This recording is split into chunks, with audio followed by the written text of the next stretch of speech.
While the American people still know of God, we don't know as much about God as some of the past generations. We are yet a step ahead of the first century Greeks to whom the Apostle Paul preached on Mars Hill. They worshipped false gods and had erected an altar in Athens to the unknown God. As the Apostle Paul began his famous sermon, he said, "Whom therefore ye ignorantly worship, him declare I unto you." It seems their knowledge of God was nothing more than an inclination that their polytheistic religion, meaning they worshipped many gods, that they had left out a God. Now, our people today know of God, but that's not enough. There is also the need to know about God, to be familiar with His attributes and His characteristics. But our people's declining knowledge about God is attributable to a number of factors. The modernism and liberalism that have infiltrated higher education cause men and women to sneer at the thought of God and at the idea that the Bible is His revelation to mankind.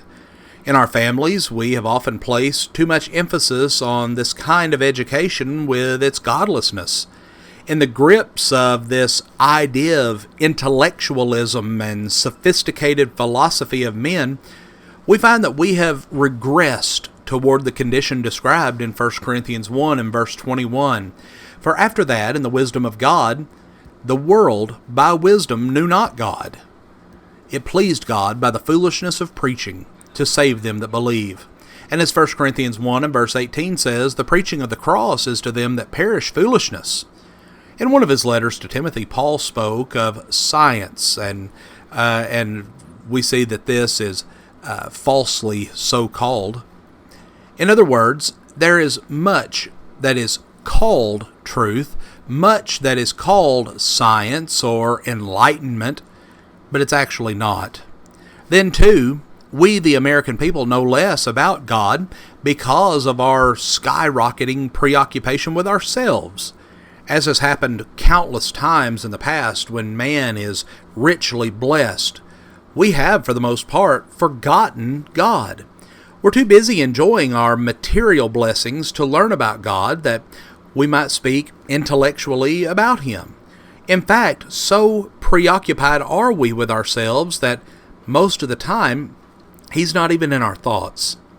Andrew Thacker, in his book The End of the American Era, points out that thanks to our material success, a willingness to sacrifice is no longer in the American character. And what was once a nation has become simply an agglomeration of self-concerned individuals. To emphasize this point, Mr. Hacker scathingly captioned one chapter, 200 million egos.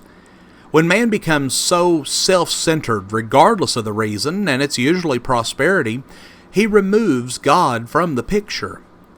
And there is the crying need for a lot of teaching about God these days. And so we return to Paul's sermon on Mars Hill as recorded in Acts chapter 17.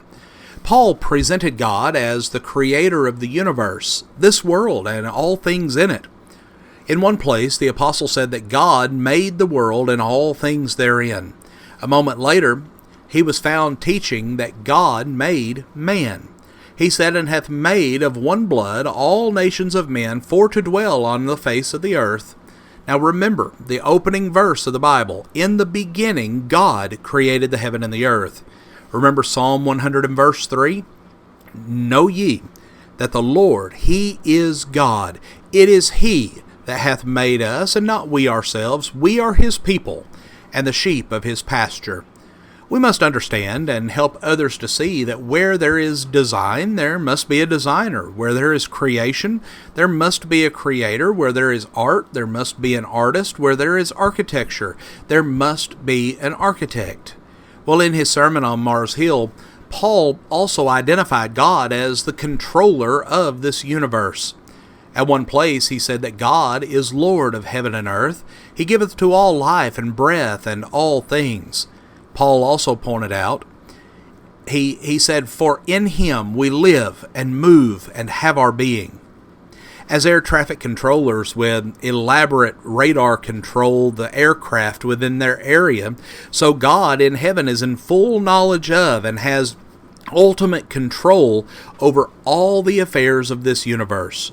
The deist is wrong when he says that God created the universe but now stands away, exercising no influence or control. God is not simply the God of the past and of the future, but He is also the God of the present.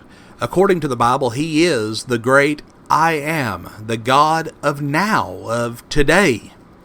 Now, in our quest to know more and more about God, let's keep in mind these two foundational thoughts as revealed in the Sermon on Mars Hill, that God is the Creator and He is the controller of this universe. Friends, we thank you and we hope that God blesses you with a wonderful day.